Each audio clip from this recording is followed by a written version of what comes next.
Good morning. So you asked the question where I come from. Originally, I'm from Hickory, North Carolina. My name is Ivan Hunt. Since it's Black History Month and February, since we celebrate love, my dad's black, my mom's white. My parents were married in '73, 9 years after it became legal. I was born in '74, which makes it 10 years. Dr. King was assassinated in '68. Malcolm X was assassinated in '64, I believe. So that's a little history. I've been in healthcare for a little bit over 10 years. I've been in finance for about 15 years. I started out when it was Cedars here. I was here for a year, and then I transferred to Aventura Hospital. And I was there for about 5.5 years, give or take. And then I accepted a position here for the University, obviously University of Miami. And I stayed at UM for about a little bit over 5 years. I resigned. It'll be 2 weeks next week. Couldn't be more happier, so I decided to open up my own business. I do public speaking, I do life coaching, relationship, personal development, and leadership. The irony of it is the day that I resigned, I got another job offer. And I knew it would have been nothing less than 20% more than what I was making plus bonuses. And I realized at that point I had to follow my passion, and that is pouring myself into people. So Cathy and I have worked together very closely for probably the last 3 years or so. And we've really developed a really good relationship with each other. So I'm very grateful to you for allowing me to be here. I've come up with this acronym. Everybody comes up with these acronyms as far as what leadership should be, your 5 levels of leadership or whatever. So I've come up with my own acronym, and it's called LOVE. And for me, leadership is about servitude. You have to serve those that are responsible or that you're responsible for. And I believe that in order to do that, you have to have love. You have to have love for yourself, but not being so in love with yourself that you're egotistical. But you have to love on your staff. You have to love on your people. And you have to let them know that you really genuinely care about them. And you have to try to find ways to build that rapport with people. One of the things that I used to do with my staff is I would try my hardest, no matter what, to find out what made them tick. I wanted to know who their family was. I wanted to know where they grew up. I wanted to know who their parents were, how their parents grew up. I wanted to know everything that I could about them as a person. As far as their ability to do the job, I really wasn't worried about that, because there was really nothing I felt like I couldn't teach them. But I wanted the intangibles of them. So you can kind of look at leadership or love as love and learning. You're learning about that person. If you're in a relationship and you fall in love with each other, you spend a lot more time learning that person. So in the same token, I believe leaders should have a deep sense of love for just for themselves, to understand themselves, but also for the love of their staff. And then obviously the O stands for opportunities. As leaders, we have to continue to find opportunities of growth for ourselves, personal growth, professional growth, but also think as leaders we should find opportunities for our staff to grow. I think one of those things that you can do as a leader to help encourage your staff to grow is invite them into meetings, high-level meetings that maybe they would never have the opportunity to see. So opportunities also equals exposure. Expose your staff to as many things as you possibly can, particularly if you're a leader. Let them see the level of accountability that you have. Let them see what happens when certain deadlines aren't met, and that kind of goes with the V by being vulnerable. And if you show your staff that you're human and that it makes you tangible to your staff. And I think a lot of times what happens with leaders is we forget, one, where we came from. And we get so caught up trying to appease those that we report to that we forget to develop those behind us, or that we're responsible for. Maybe behind is not the best word in the world, but those that we're responsible for.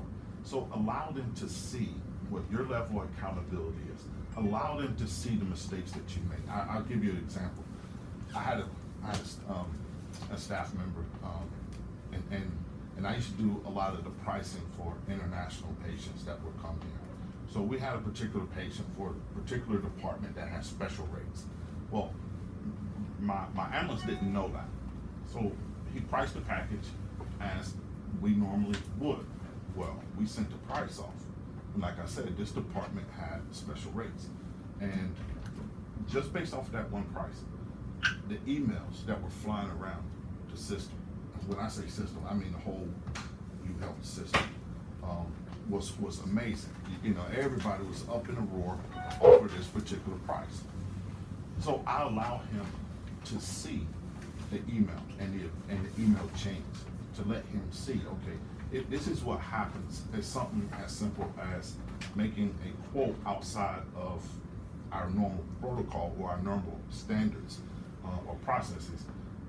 That this is what happens. This is how people, accept that or receive that, and this is how offended they get. And this is all the people that they contact. So this is the level of accountability that me as being, your manager, that I'm held to. And then allow that person to see, okay, if I make a mistake, because the higher you go, the less margin of error you have, right? And he realized that if I don't take my time and really try to understand the nuances of it, then Ivan's going to get murdered. And so he saw that, and it really increased his efficiency. It increased his determination to learn, and it made him more productive. So I think vulnerability as a leader is very, very important. Like I said, it makes you tangible, it makes you touchable. The last one is E, means energy or your level of engagement. As leaders, I know that it is very difficult to try to maintain a positive attitude, always be uplifting, always be encouraging. And one of the things that I had to start doing was really start monitoring my energy level or my level of engagement. And I had to try to figure out ways to help me with that. So I started doing small meditations, in the morning before I would come to work, or I would get here at a certain time and I would sit in my car for a few minutes and I would listen either to something motivational or inspiring, or I would just sit in silence and just kind of allow my mind to transition from being home to being worked. And what are the things I have to do that day? What could be some of the potential people that I have to interact with?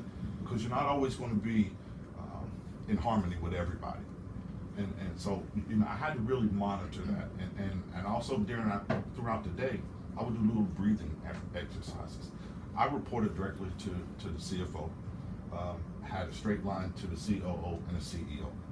So most of the time, Cathy was probably the only one outside of an O that I dealt with on a consistent basis. So everybody I reported to, and the CMO, I forgot, and the CMO. So I was constantly under an enormous amount of pressure. The expectations were always very, very high. My level of accountability was probably at the same levels as Cathy because of who she reports to on a consistent basis. So it makes it very difficult, and I had to learn throughout the day how to maintain, my ability to stay calm and not let the stress get to me, let the pressure get to me. So I would do breathing exercises, and I could be in a meeting, and I would just tell myself, okay, just listen to myself breathe. And it may only be 2 deep breaths, 3 deep breaths.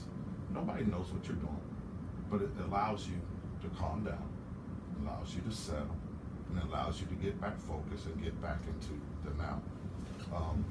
And I'm almost done, but I could do a whole hour on just leadership.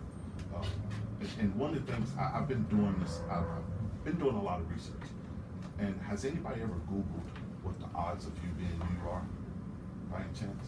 Has anybody ever Googled that? It's absolutely fascinating. Like I said, I've been in finance, I've been a numbers person pretty much all my life, 15 years I've done finance, 15 years in healthcare, 11 years in healthcare. And I Googled, I actually heard it during, I think probably a TEDx talk. And so I Googled it and researched it for myself. The odds of you being you is 1 in 400 quadrillion. That's just you being you. That's 1 with a 4 and 17 zeros behind it. Absolutely mind-boggling, right? And that's just you being you coming from your parents. So that same ratio would apply to your parents, their parents, their parents, their parents. So after all the variables are factored in, the odds of being you here and now, like today, is 1 to the 10, 1 in 10 to 2,600,000 power. So it is virtually impossible for there ever to be another you. So the thing that I challenge people with is, if that's the case, then why not pour all the love you have from yourself into others? Why spend time arguing or being out of harmony with each other? Because the same way that you're that 1 in 10 to the 2,600,000 power, so is that other person. And so we have to try to figure out as staff that every person presents us with an opportunity to grow, an opportunity to learn something about ourselves, an opportunity to make us better, and we also have an opportunity to help them and to make them better.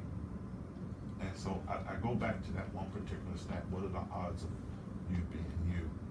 And it has kind of changed my life, and it has made me want to just pour myself into people, and that's been my passion. So find your passion. You only got one life. Make the most of it. Touch as many people as you can. Doesn't matter if it's the patient or the patient's family. And remember that they too have that same ratio applied to them as well.